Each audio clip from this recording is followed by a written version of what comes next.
if you know that when you're on a detour, God's always trying to get you wherever you want to go?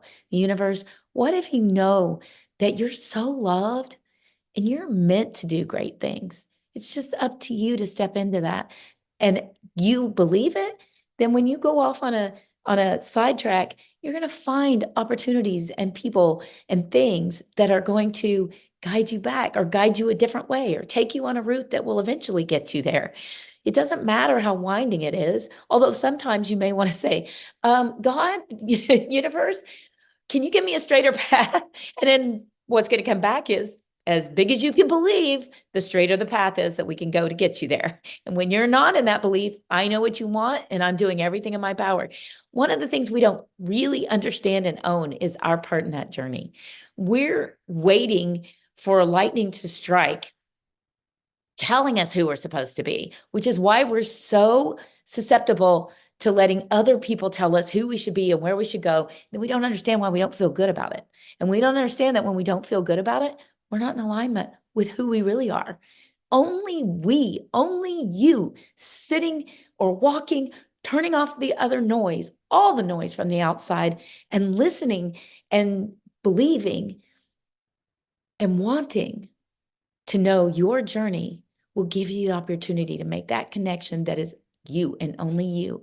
You with the universe, you with God, source energy, whatever you call your higher power, you with your higher power is the only way to find your true magic, your true journey, what feels good to you, not what somebody else tells you should feel good to you, not what somebody else tells you is your genius, because that may be part of it. Only you and God, source energy, can really know what feels good to you, what is right to you. But you got to own your part of it, because you can't believe it if you don't own it. And if you don't believe it, then all the doors in the world are trying to open for you, but you can't see them. You get an email and you don't believe it, so you don't answer it because you don't think you're worthy.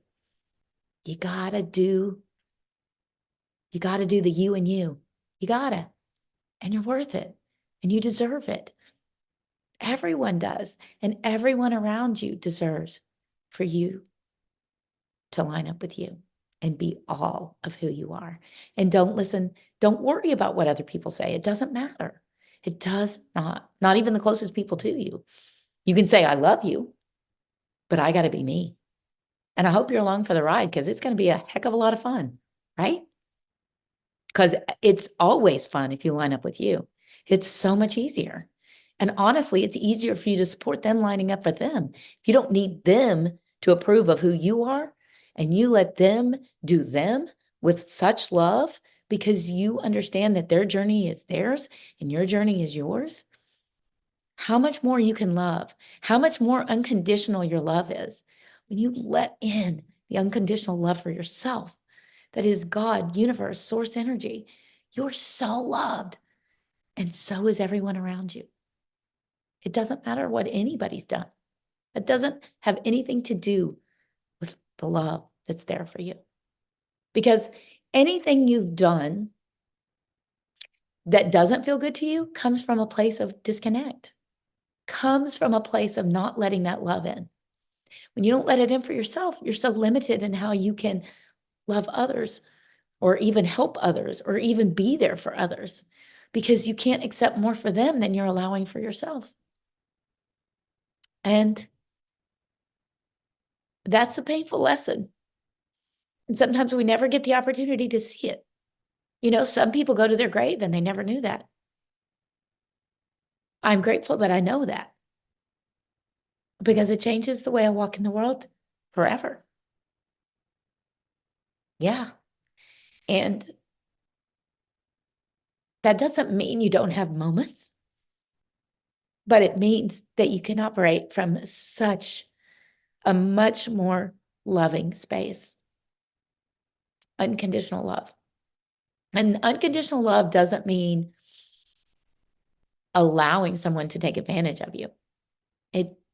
You can love people and you have to love them over there, right? If they don't respect your love for yourself, They don't have to be directly in your space. And you do get to choose that, right? But if you hate them or you're mad at them, you're out of alignment because they're loved no matter where they are. And universe, God completely understands the parts of their journey that made them where they are and who they are that we'll never know. Right? They may never know. They may not know because they're so disconnected. They don't know. And it's not your job to fix that. Your only job is to love. Love yourself, pour that love out. Let people find the pieces of what you have that are helpful to them and realize that no one else is your job. They're their own job and you are your job. And you are to line up with you, God, source energy. And that's what their job is. And then when you do that and you don't take responsibility for anybody but yourself, and you just love them right where they are, the best of your ability and safely, what transpires and who you attract into your life and what you get to do is so magical. So magical. So magical. So each and every one of you is worthy of an extraordinary life, regardless of where you are in the moment. And I hope that you are able to find all the pieces because everybody gets them from different places. So take them wherever they come from. When it feels good, when it feels right, that one's for you. And 10 years from now, it may be something different, and that's okay too. Just take each step as it goes and let all the love in that's coming to you from wherever it's coming from. And trust and believe that you are so worthy of the journey and of an extraordinary life.